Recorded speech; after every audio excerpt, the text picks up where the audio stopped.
I think one of the most important skills a man can have in life is the ability to see opportunities when they arise and take them where other people would be scared to.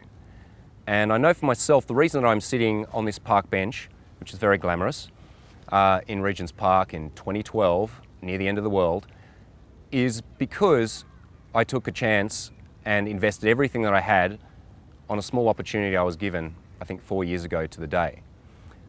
At the time I was speaking at a very small dating conference in Sydney in Australia, and there was a guy there, a very larger than life character called Vince Calvin, who many of you would know. And Vince liked my speech and he invited me to come to the PUA Summit in Hollywood. And at the time I couldn't afford to do that. You know, the business was in its infancy, we were really just getting by. And I took a big jump there. However, I made sure that I went to that conference. And I made sure that I delivered a speech that was very unique and was something completely out of left field to what most of the guys had seen and heard before.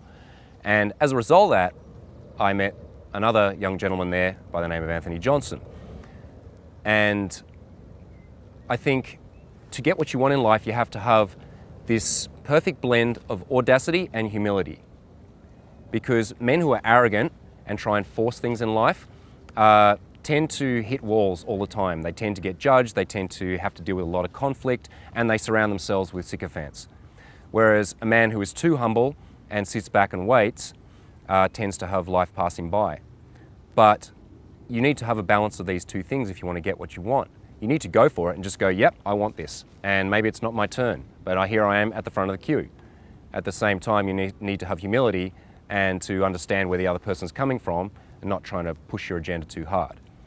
And so when I had a chat, it was a very casual chat with Anthony, you know, over 10 minutes, and I think we just clicked on an intention level, on a philosophical level. It was a casual chat, and I let him know I would like to come and speak at your conference. And that was about it. So I think it was the next year or the year after, I found myself in London in almost the same situation where, again, I couldn't really afford to be there. And I decided, it was a very rocky time in my life. I was separating from my long-term partner. There was quite a lot of challenges going on in my life at that time. But again, I decided I need to fucking take this opportunity because you never know what's going to happen, who you're going to meet. And out of that, my reputation spread a lot. I met another guy called Sasha Day-Game, who I've now been collaborating with for the last year and has highly influenced me, and I think I've done the same to him. And now the sky's the limit. So I count the 21 convention, the first time I spoke of that, as one of those pivotal moments in my life where if I hadn't have just bitten the bullet and gone for what I wanted, then maybe I'd still be just hanging out in Australia doing all right instead of conquering the world.